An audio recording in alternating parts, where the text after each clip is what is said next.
Un petit peu en retard cette semaine, c'est un spécial Quickfire Round, des questions courtes, des réponses tout aussi courtes. On se retrouve tout de suite en boutique.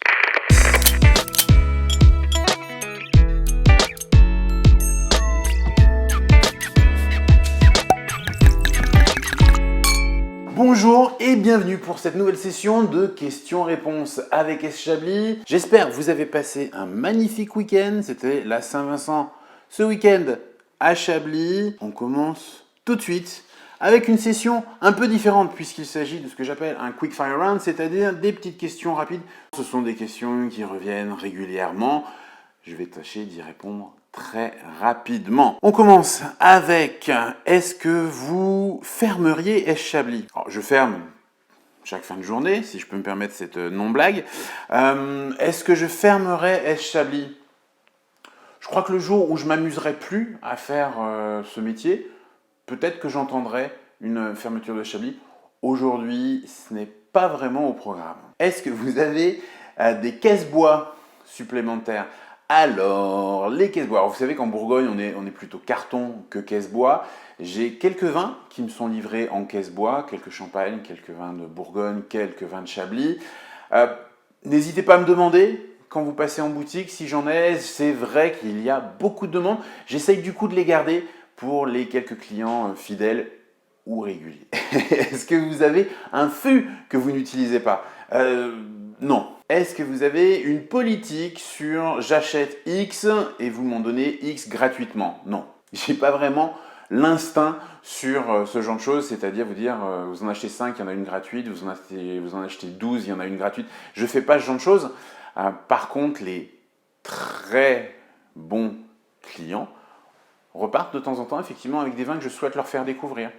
Mais des très bons clients, donc passez en boutique et puis je vous dirai ce qu'est un très bon client. Est-ce que vous vendez uniquement des vins de Chablis? Non, non, non, non, il y a une vraie sélection sur les vins de Chablis, une vraie belle grande sélection sur les vins de Chablis, mais finalement ce n'est qu'une partie de ce que je propose ici puisque j'ai aussi une très belle sélection de Bourgogne.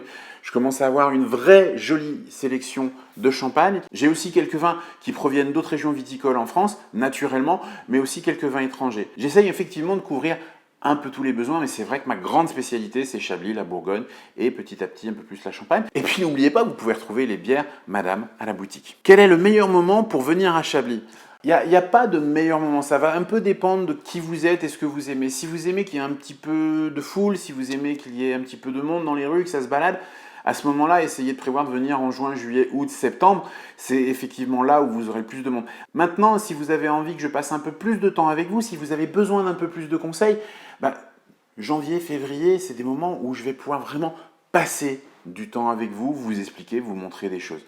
Donc ça dépend un petit peu ce que vous aimez. Maintenant, si on sort de la boutique, là aussi, il n'y a pas forcément de mauvaise saison. Moi, je vous conseillerais même de venir 4 fois dans l'année pour voir la vigne avec 4 saisons complètement différentes, pour avoir une très très belle image de ce que peut être Chablis. Est-ce que c'est vrai que vous enseignez aussi à l'université? Alors oui, effectivement, j'enseigne à l'IUT d'Auxerre et à l'IFAG à Auxerre, dans des domaines qui sont plutôt éloignés du vin, puisque c'est plutôt de la négociation, de la stratégie internationale, de ce genre de sujet. Quoique, j'ai aussi un module sur le commerce international du vin.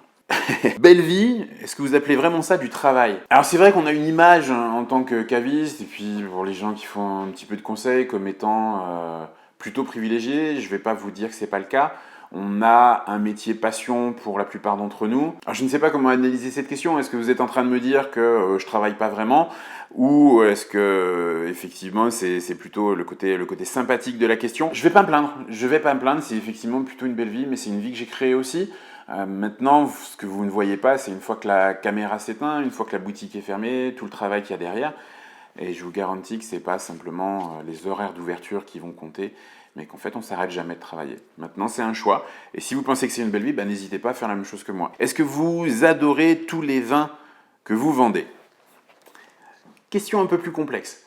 Par définition, tous les vins que je vends, tous les vins que je sélectionne, puisqu'il s'agit bien d'une sélection, sont des vins que j'aime. Est-ce que je les aime pour le vin en tant que tel, pour l'histoire qu'il y a avec, pour le viticulteur et son histoire? C'est un mélange de tous ces facteurs. Sur le principe, je ne vends pas de vin que je n'aime pas. Maintenant, effectivement, je vais avoir quelques favoris et certains vins que j'apprécie plus que d'autres. Mais je sélectionne avant tout des vins pour vous, ça veut dire que de temps en temps, il faut savoir aussi se mettre un petit peu en retrait et sélectionner des vins qui vont vous plaire avant qu'ils me plaisent à moi. Quel est votre vin favori?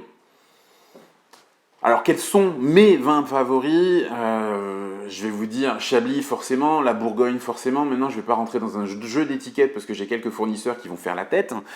Mais venez me poser la question en boutique, je vous ferai une petite dégustation sur ces vins-là. Est-ce que vous êtes français ou anglais? Je suis français. Vous avez un super travail, j'aimerais bien faire la même chose. Très bien.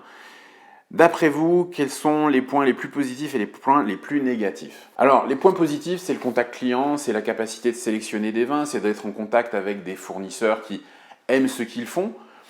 C'est de travailler dans une passion, et là je parle uniquement de la boutique, hein. Le conseil, encore une fois, c'est un autre débat. Et donc se faire plaisir, sur le principe, tous les jours. Les points négatifs, si vous voulez, c'est plus lié à de temps en temps un petit manque d'activité, puisqu'on n'a pas de clientèle en permanence, donc de temps en temps il y a des petits creux. Donc il faut pouvoir s'occuper, il faut pouvoir faire des choses. Pendant ces moments-là, je vous garantis qu'on trouve. Pour ça aussi que j'ai une partie conseil qui est assez affirmée. C'est pour ça aussi que je fais de la formation. Maintenant, des vrais points négatifs, j'en vois pas forcément beaucoup. On peut parler du côté administratif, qui peut être un peu lourd, qui va vous prendre un petit peu de temps. On peut parler, si comme moi, vous avez envie de faire plusieurs choses, des horaires qui sont plutôt longs. Maintenant, si vous y êtes sensible, c'est aussi être disponible quand tout le monde est disponible. C'est-à-dire que vous devez être là quand les autres sont en week-end, quand les autres sont en vacances. Donc après, c'est à vous de voir où vous placez la barre. C'est une question qui est très personnelle. Mais encore une fois, je suis passionné par ce métier, donc je ne vais pas vous en dresser une image très négative. Sachez juste qu'effectivement, pour 10 points positifs, vous allez aussi avoir potentiellement 10 points négatifs. À vous de trouver l'équilibre entre les deux. Voilà, j'espère que ça a répondu à ces petites questions que je reçois en permanence. N'oubliez pas que vous pouvez suivre S Chablis sur YouTube, sur Twitter, sur Facebook et sur Instagram. N'hésitez pas à envoyer des questions. J'espère que vous allez passer une très belle semaine. On se voit bientôt. Entre-temps, n'oubliez pas de déguster. À bientôt.